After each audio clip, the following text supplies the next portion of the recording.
I'm sitting with Brian Donovan on the stoop here from Donovan and Sons, and we're talking about plumbing because, again, you walk into an old home and you're thinking about big investments, and plumbing can be one of them. When you're walking through an old home and you're thinking about purchasing it, what are some of the things that you can see and go, okay, that's a red flag? I guess some of the things would be is maybe start opening up the sink bay cabinets or the kitchen cabinets, or if there's access panels to shower valves in closets, abutting showers, just open things up and see what they have existing for plumbing piping, what materials, whether it's the new modern PEX tubing or PVC plumbing, or whether it's older copper piping, brass piping, or galvanized water piping.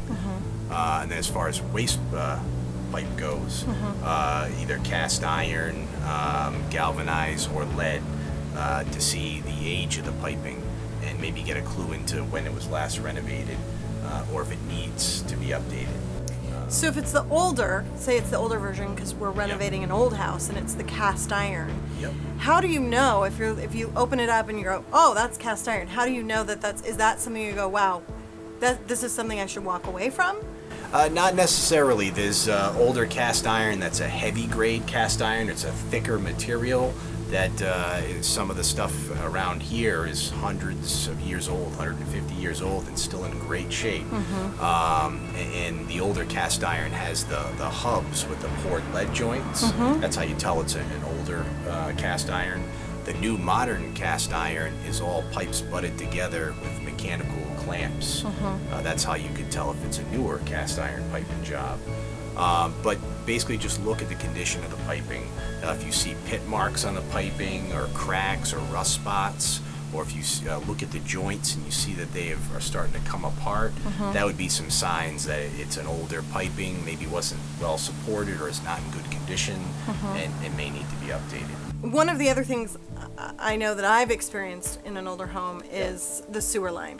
So how do you really ensure that you're buying something where you're not going to have a huge issue there? Well, that's tougher.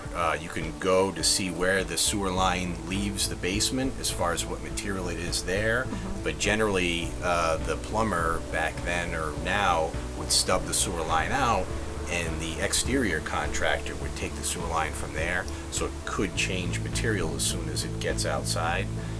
So the best thing to do in that case is probably check with your local town officials and see if they have any history as far as when the water service or the sewer service was done, and any clue to what type of material it could be. Okay. And what kind of material are we looking for? Generally the old services are cast iron, Orangeburg, or clay. Okay. And basically the Orangeburg is not a good one because over the years it has collapsed and roots can grow into the joints. Same as with the clay. The clay is usually in 2 or 3 foot sections with hubs that they cemented, and the cement crumbles and falls out over the years, and tree roots and stuff start to grow in. So the best way to find out if there's no information available is to have a professional like myself that has what's called a sea snake or a camera that we pull the clean out inside the house and put a camera down the line and can video the condition of the existing line and trace it outside so you know where it is. If you ever have to do anything in the yard, you know how to avoid it. And it can be pretty pricey, right, if the sewer line needs to be replaced? Correct. You're responsible from the building to the street. Okay. Yeah. Okay. Well, I guess one other thing before we leave the sewer main subject is also the water main, is checking what type of material it is where it comes into the house. Some of the older water mains were galvanized or lead piping, and those are generally ones that need to be replaced or updated. The last 50 or so years we've been using copper tubing, and the last 20 to 30 plastic tubing. So generally if you have a plastic or copper tubing main, you're probably still in good shape. Galvanized or lead, you maybe looking to incur an updated cost. Again, responsible from the house to the street. And one last tip that you could leave people with when they're thinking about plumbing and older homes?